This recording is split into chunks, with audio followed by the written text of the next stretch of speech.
കേരളത്തിൽ L D എഫും U D എഫും ഒരു തട്ടിൽ തന്നെ ജീവിക്കുന്നത്.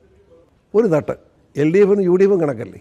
അവിടെ മനുഷ്യൻ ജീവിക്കണമെങ്കിൽ ഇപ്പോൾ പ്രധാനമന്ത്രിയുടെ ഔദാര്യം വേണ്ട നിലയായിട്ടുണ്ട്. ഒരു കൊള്ളക്കാരൻ മുഖ്യമന്ത്രിയായിട്ടിരിക്കുന്നു. ആ കൊള്ളയ്ക്ക് കൂട്ടു നിൽക്കുന്ന കോൺഗ്രസ് നേതൃത്വം എന്തു ചെയ്യും? ആ കൊള്ളക്കാരൻ്റെ ബി ടീമായിട്ട് നമ്മുടെ വി ഡി സതീശനും ഞാൻ വ്യക്തിപരമായിട്ട് എനിക്കിഷ്ടമാണ്. പക്ഷേ രാഷ്ട്രീയമായിട്ട് നോക്കുമ്പോൾ വലിയ കുഴപ്പമാണ്. അത് സമ്മതിക്കാൻ പറ്റില്ല. ഇപ്പോൾ അവിടെ കേരളത്തിൽ ആകെ ഒരു പ്രതിപക്ഷമേ ഉള്ളൂ.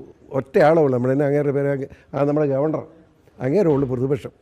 എന്ത് ഊളത്തോടാവനെ. എനിക്കൊരു മലയാളിയല്ലേ മോനെ. ആ ഊളന്മാർ പറയുന്നതായിട്ട് വിശ്വസിക്കാവോ?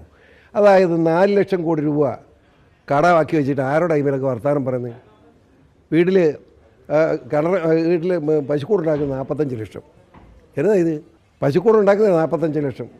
ഈ 1-ാം നിലയിൽ നിന്ന് 2-ാം നില ഗ്രൗണ്ട് ഫ്ലോറിൽ നിന്ന് മുകളിലോട്ട് മുഖ്യമന്ത്രി വീട്ടിൽ കയറുന്നതിന് ലിഫ്റ്റ് 24 ലക്ഷം. എന്നാ ഇത്? ഇളം ഭാര്യയും മക്കളും എല്ലാം കൂടെ ലോങ് ടൂറ് എത്ര കോടി രൂപയായി? 85 ലക്ഷം രൂപയില്ലേ? ഇത് ആര് സഹിക്കിയത്? കേരളത്തിലെ ജനങ്ങളുടെ തലയിട്ട് കയറ്റിവെക്കുന്ന മര്യാദയാണ്. മനസാക്ഷിയില്ലാത്ത സ്വഭാവമല്ലേ അത്?